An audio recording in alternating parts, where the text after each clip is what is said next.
నమస్కారం. నేను మీ ఆంక్షారెడ్డి, సిద్దిపేట జిల్లా అధ్యక్షురాలిని.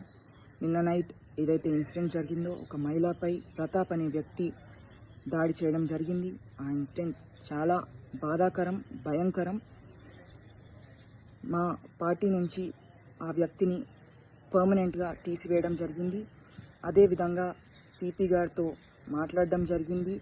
ఇలాంటి నీచులకి ఒక గుణపాఠం లెక్క ఉండాలి. ఈయనకి ఖచ్చితంగా కఠిన చర్యలు తీసుకోవాలి, కఠినంగా శిక్షించాలి అనేసి కోరడం జరిగింది. అదేవిధంగా మా సీఎం గారు, పీసీసీ గారు చాలా సీరియస్గా ఉన్నారు ఈ ఇన్సిడెంట్ మీద. ఆ మహిళకి మేము తోడుగా అండగా ఉంటాము.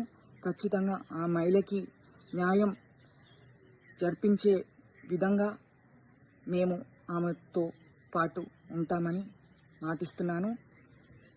మరీ ముఖ్యంగా ఇలాంటి పనులు ఎవరూ చేసినా మహిళలపై అత్యాచారమే కానీ మర్యాద ఇవ్వకపోయినా ఖచ్చితంగా నేను, నా పార్టీ బలంగా నిల్చుంటాము.